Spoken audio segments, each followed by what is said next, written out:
Seja muito bem-vindo ao canal Facilite Sua Vida. Antes de começar seu audiolivro, deixe seu like e se inscreva no canal para receber todo o conteúdo que é disponibilizado aqui diariamente.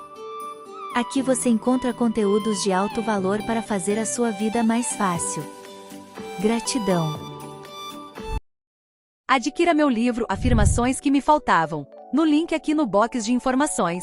Nele você encontra 950 afirmações positivas para diversas áreas da sua vida, como por exemplo, amor próprio, casa dos sonhos, vida financeira, alma gêmea, elevar a vibração e muito mais. Tudo isso no PDF Afirmações que me faltavam. Nunca mais deixe faltar aquela afirmação positiva na hora certa no momento certo. A palavra tem poder e as afirmações positivas te ajudam a criar seu mundo com muito mais amor, harmonia, prosperidade e glória. Link direto para compra, com valor promocional de fim de ano. Capítulo XXV. Terapêutica mental. Terapêutica significa a arte de curar. Por isso, a terapêutica mental significa a arte ou ciência da cura mental. Se eu escrevesse esta lição há 20 anos atrás, julgaria a propósito encher páginas e páginas com a exposição de muitos fatos de cura mental, mas não há tanta necessidade nos tempos presentes. O povo já ouviu muito a respeito da cura mental, e suposto difiram em suas teorias ou opiniões sobre a natureza das curas levadas a efeito. Contudo, quase todos sabem que as curas foram e são ainda feitas pelos métodos de curar. A história da cura mental remonta-se ao passado e as páginas mais antigas da história tratam dela como se fosse um longo e bem estabelecido método. De fato, a história da cura mental é a história do poder mental, desde as raças mais antigas. Usaram os magos antigos de seus poderes mentais para curar doentes, restaurar a natureza e as condições de saúde. Eram os doentes levados aos templos para serem curados e depois das incantações e cerimônias do costume, destinadas a afetar a imaginação a respeito dos primitivos povos, achava-se que eram beneficiados e curados. Mas debaixo e atrás de todas essas cerimônias e ritos, achava-se o mesmo princípio produtor da cura, o qual é ainda o mesmo usado hoje por todas as formas de cura mental sob qualquer nome ou rótulo. Só há um princípio de curar e este foi, é e será sempre usado enquanto a raça existir. Este princípio é a aplicação no emprego do poder mental. É o poder mental positivo tanto para a força quanto para a matéria, como vimos nestes capítulos, e a negativa ajuda sempre a positiva quando está própria e inteligentemente aplicada. O poder mental constrói realmente o corpo, desde uma só célula, e é inerente a todas, as partes e partículas do corpo. Todas as células tiram do poder mental o suprimento delas. De fato, a célula, a combinação das células, todo o corpo, resulta das condições e manifestações do poder mental. O corpo, em sua última análise, é todo mente. Manifesta-se o poder mental de inumeráveis modos no universo, são simplesmente certas formas de manifestação de sua força. Isto entendido, a cura mental não é um caso de ação da mente sobre a matéria como ensinam muitas vezes, mas sua manifestação da mente positiva sobre a mente negativa. A mente central do homem é positiva para a mente no corpo do homem e daí o efeito da cura. Todas as células têm a sua parte mental e a ciência nos ensina que cada uma delas leva a sua vida como entidade separada sempre, porém, subordinada ao sistema todo das células, dirigido pela mente. A mente em cada célula, ou em cada sistema de células, pode ser alcançada pela mente positiva de uma pessoa, quando propriamente aplicada. Para bem compreender a significação desta linguagem, lembrai-vos que cada órgão, parte, ossos, nervos, vasos, tecidos, tudo em vosso corpo é uma construção de células que formaram certas combinações. Há células individuais em vosso sangue e em outras partes do corpo. E há comunidades de células em vosso corpo que desempenham certas funções e há que chamais meu fígado, meu coração, meu estômago, meus rins, etc. Incorporei nesta simples exposição minha ideia de cura mental, ideia baseada no estudo cuidadoso de muitos anos, na experiência e investigação e em algum conhecimento pessoal e associação com alguns dos mais célebres curadores da Idade Moderna. Descartei teorias sobre teorias fictícias como desnecessárias por causa dos fatos observados pelos principais investigadores da cura mental, e condensei a matéria neste ponto ideia de mente nas células e grupos de células, que a mente é negativa para a mente central positiva, especialmente quando está concentrada e inteligentemente aplicada. Podeis, agora, perguntar-me: bem, mas que pensais sobre todas as teorias metafísicas, religiosas e semi-religiosas avançadas em virtude das curas realizadas por vários cultos e seitas do Novo Pensamento e outros movimentos semelhantes? Em resposta, direi que os vários cultos e seitas fazem cura, não por causa de seus dogmas, porém, muitas vezes, apesar deles. As curas reais são feitas pelo poder mental puro e simples, posto em operação e empregado em várias formas e modos, sob muitas coberturas, disfarces e aparências. É todo ele o grande e velho princípio, mas com adornos. O estilo de adornar depende das teorias, dogmas e seitas particulares. Muito foi escrito, falado e ensinado sobre a cura mental, sob muitos nomes, mas os escritores, em sua maioria, ligaram-se a uma particular forma de cultos, igrejas ou organizações, que ensinam que toda a verdade jaz na aceitação de alguma teoria, ideia, doutrina ou dogma particular, que avançam e sustentam de acordo com as vistas estreitas de algum ou alguns mestres. Assim é que seus escritos tomaram a cor de suas crenças e dogmas. É bastante lançarmos o olhar em torno de nós para ver que muitas escolas em conflito de cura espiritual ou mental estão fazendo curas, apesar de cada uma alegar que sua escola, seita ou igreja particular tem o monopólio da verdade e direitos sobre a verdadeira cura metafísica. A verdade é que todos fizeram curas, sendo a porcentagem quase a mesma e tomando-se em consideração as pessoas qualificadas de curadores. Apesar de alegarem que temos toda a verdade, todos os outros estão em erro, ignorando a verdade real, todos os que erram obtêm os mesmos resultados. Suas teorias diferentes e contraditórias não parecem talhar nenhuma figura na obra real e quem estuda atenciosamente a matéria vê-se logo forçado a concluir que deve haver algum princípio fundamental da cura, do qual todos usam. E assim é. Chamo este princípio fundamental o efeito da mente central positiva sobre a mente corporal negativa. Podeis, se vos apraz, dar-lhe outro nome, mas os resultados serão os mesmos. As muitas teorias, narrações, fórmulas, observações, dogmas, etc., não tiveram outro efeito que dar fortes sugestões ao povo que ficou impressionado por elas. Algumas pessoas obtêm melhores resultados quando a cura mental é acompanhada por alguma linguagem ou explicação religiosa ou semi-religiosa, a qual desperta as partes emocionais de sua natureza, tornando-as mais receptivas ao processo da cura mental. Relíquias e imagens sagradas causam, deste modo, bom efeito. Alcançam outras excelentes resultados quando se arma sobre as tais curas uma teoria técnico-metafísica com longos e fraudosos termos.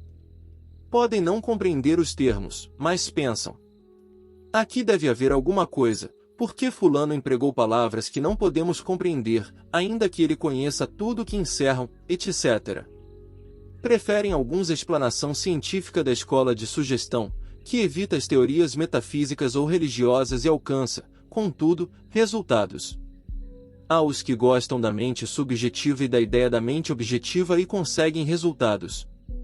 Todos colhem resultados, mas uns empregam benignamente certas formas e chegam a resultados mais prontos.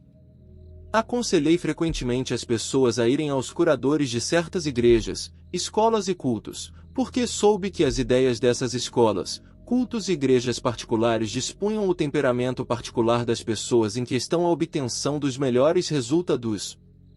Sou mais católico em minhas ideias a este respeito, creio em uma pessoa que empregue uma fase da cura mental, desde as partículas de pão até a ciência cristã, contanto que este meio particularmente empregado invoque o maior grau de fé, confiança e crença ao paciente. Posso ver muito bem por que uma pessoa de um temperamento religioso ardente será mais beneficiada pela cura mental em uma forma ou fase de religião do que da mera sugestão ou ciência mental ordinária. Ela abre uma parte da natureza conducente à cura. Posso ver por que outras são impressionadas por uma conversação metafísica, técnica e complicada. Tal conversação causa-lhes admiração e impressão, desperta-lhes o interesse e uma atenção expectante que lhes abre caminho para a cura. Posso ver por que certas pessoas que detestam as supramencionadas formas aproveitam melhor com uma apresentação do assunto, completa e cientificamente. Cada qual conforme seu gosto, tanto na cura mental quanto nas outras coisas.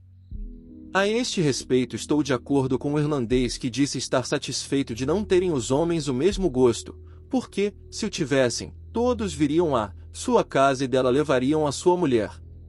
Mas, podeis perguntar-me, por que é que a fé, a crença, a confiança, etc., desempenham unia portante nas coisas? Se é verdade que a legítima cura é efetuada pela mente nas células e grupos de células, que relação têm as células com a fé? Esta é uma boa pergunta e aqui tendes a resposta. Conquanto seja verdade que a mente nas células é o meio ou causa da cura, contudo, é o fato que essas células são negativas à influência da mente central da pessoa. E se a mente central se enche de estados mentais de doença, receio, crenças não desejáveis, etc., neste caso as células negativas e os órgãos devem ser afetados. Se, pelo contrário, os estados mentais da pessoa passarem do receio à esperança, à confiança, ao amor, à fé e à crença, ver-se-á prontamente que o efeito sobre as células se fará melhor. E, se a esses estados mentais melhorados, se ajuntar depois um estado positivo, um estado de domínio e poder consciente, o efeito curativo será magnificado e aumentado. Com franqueza, creio ardentemente que um fator poderoso na cura mental é a remoção do receio da mente do paciente por qualquer meio que se possa fazer, quer pela razão, argumento, fé, esperança, quer pela própria superstição. O receio é o mais negativo dos estados mentais, paralisa todo o sistema. O receio e a ansiedade envenenam as células do corpo. É este um fato cientificamente demonstrado. Se este manto de receio for levantado, dar-se-á um grande passo em direção da cura. A esperança, a confiança e a crença erguerão este manto. Este é o motivo por que eu creio em tudo, desde as partículas de pão à ciência cristã, como há pouco disse. Toda ação que induzir o maior grau de esperança, crença, confiança e expectação será, no caso, a melhor. Mas, em todos os casos, o princípio da cura é a própria mente. Não é necessário narrar os tão repetidos fatos de fenômenos de doenças criadas pelos estados mentais e as curas que dos mesmos se fizeram. Todos os que lerem estas lições, ouviram já muitas vezes a narração de tais fenômenos. Já não é uma questão debatida do efeito da mente na saúde e na enfermidade. Os livros estão cheios dela. É tão velha como os outeiros. E em nenhum tempo como no presente, teve esta forma de poder mental, na história do mundo, tamanha atenção e interesse. Por cujo motivo não omitirei esta parte da história e prosseguirei a narração do modo como aplicar o poder mental na cura de enfermos presentes e ausentes. Em primeiro lugar, os princípios da cura mental são precisamente os mesmos aplicados em todas as formas de poder mental, como já vimos nas lições precedentes. O assunto é todo da indução mentativa, agora e sempre. Pode esta indução nascer, quer das correntes mentativas, quer da sugestão mental. Gravai firmemente isto em vossa mente, para que me não seja necessário repeti-lo. Vejamos o que acontece se a indução mentativa se estabelece na mente de uma pessoa, quer por meio das correntes mentativas, quer pela sugestão mental, quando é dado o que se chama tratamento geral. Suponhamos que o estado mental da pessoa foi mudado pela indução, quer das correntes, quer da sugestão, em um estado positivo, forte, e é isto que se deve fazer ao paciente. Este estado mental positivo, induzido à mente central, é, sem dúvida, fortemente positivo para a mente no corpo e suas células. Sendo a imagem mental de um corpo são, em seu estado normal, gravada na mente central do paciente, segue-se que o material físico do corpo e das células começa a se materializar de acordo com o modelo estabelecido ante a mente das células, pela mente central da pessoa. É a velha história da visualização física. O efeito será, sem dúvida, admiravelmente aumentado, se o paciente dirigir fortemente seu desejo e vontade para a ação recuperativa, em cujo esforço ele pode ser materialmente ajudado pelo curador. O estado mental desejado no paciente pode ser induzido, quer pela autossugestão em própria parte, quer pela sugestão do curador, aqui é onde vem dar as cerimônias e outras particularidades, ou pelas correntes mentativas diretas do curador, aplicadas, como já mostrei nas lições anteriores. Nesta forma de culto, procede o curado despertando a mente do paciente, de maneira que este realmente se cura. A mente do paciente, ao despertar, é, sem dúvida, afetada, assim, pela sugestão como pelas correntes mentativas. Em ambos os casos, o efeito é o resultado da indução, como prontamente compreendereis. Esta forma de cura mental a que chamo tratamento geral inclui não só a forma da cura presente, que é quando o curador está na presença pessoal do paciente, como também a que se opera nas linhas do que se chama tratamentos ausentes, ou tratamentos distantes, quando o curador e o paciente não se acham em presença um do outro. Onde, por momento, de parte o tratamento geral, entremos a considerar os largos princípios que fundamentam o tratamento local. Por tratamento local entendo a cura mental feita pela mente do curador, quando direta e especialmente aplicada à mente nas células e nos mesmos órgãos. Estais, por certo, lembrados do que eu disse sobre a existência da mente nas células e órgãos. O tratamento local é uma aplicação baseada neste fato. A mente do curador influi de um modo positivo e direto nas células e órgãos, e tanto as sugestões como as correntes mentativas se dirigem imediatamente a esses órgãos e células, sem o emprego intermediário da mente central do paciente, como no caso do tratamento geral. Pode admirar-vos falar eu de sugestões que se dirigem às células e vir o caso de perguntardes, como ouvem as células? As células não podem ouvir, mas as palavras da sugestão dada por vós dispor-vos a dirigir a vossa mente com mais força e direção às células e órgãos. Vereis, à medida que prosseguirdes, que aconselho a falar diretamente às células e órgãos do corpo e dizer-lhes o que se deseja que façam. Ficareis surpreendidos quando tentardes isto e virdes como respondem. Agora que compreendemos os princípios gerais de ambas estas fases de tratamento mental, passemos a considerar a prática da cura mental, o como efetivo do assunto.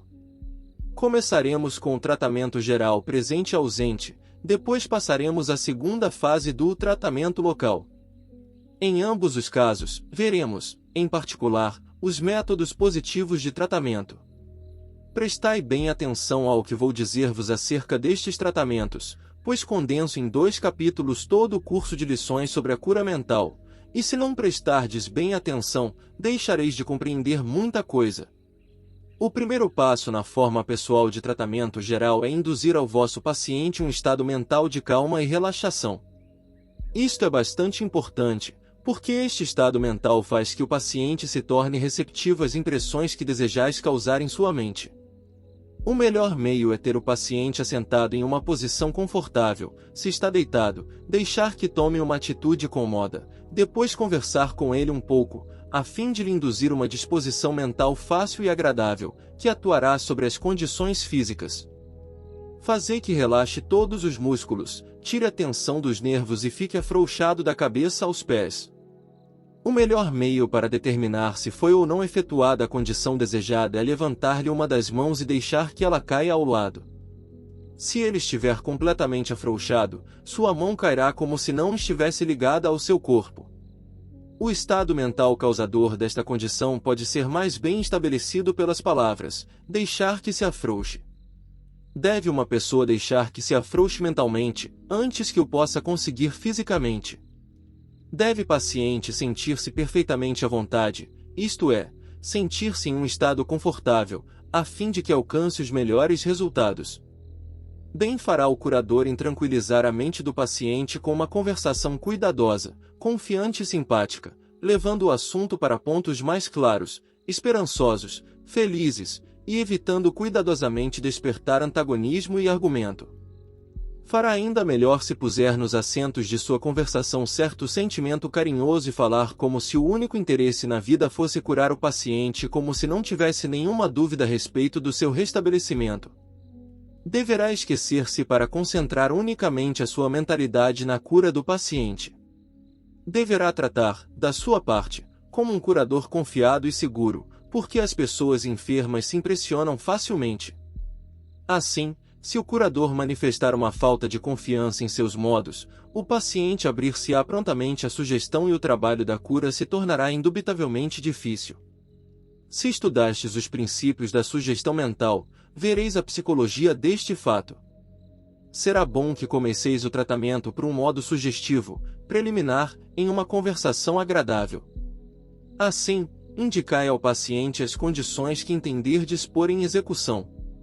Buscai obter a cooperação do paciente por meio de uma imagem mental que ele tiver da condição desejada. Isto é, se for um caso de perturbação de estômago, deverá ele formar uma imagem mental de um estômago forte, de saúde normal, funcionando regularmente, digerindo o alimento que se lhe dá e manifestando um bom, natural e robusto apetite. Se o paciente fizer isto, poderá prestar-vos um grande auxílio. Diz ele, então, que seu estômago é forte, forte, forte, falai-lhe com sentimento intenso e forte, e que as condições normais se vão acentuando sob o poder da mente. Deveis conservar, de muitos modos e formas, diante dele, constantemente, uma pintura das condições que desejais executar. Se assim o fizerdes, mudareis sua imagem mental de saúde e seguir-se-á o resultado mais seguro.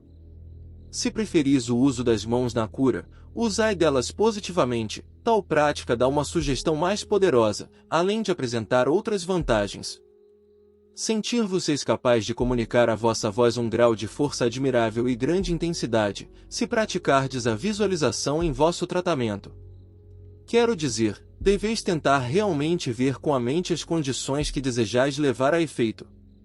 Quando chegardes a fazer isto, podereis ter a atenção do paciente tanto que sua mente seguir as vossas palavras em vossa descrição dos sucessivos passos da cura que intentardes efetuar. Poderá ele ver que se torna gradualmente melhor, que seu estado de saúde se vai acentuando, não só de um modo geral, mas ainda no sentido que será capaz de formar uma pintura mental do órgão antigamente afetado, passando para uma condição forte e normal.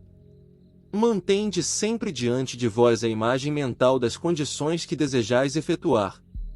Vede-as diante de vós como se existissem realmente, e vossa mente, ações e vós conformar-se-ão a esta imagem mental.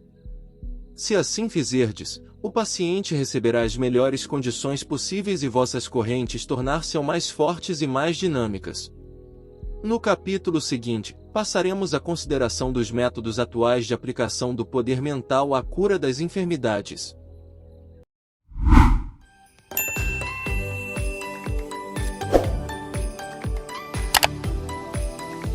Facilite sua vida.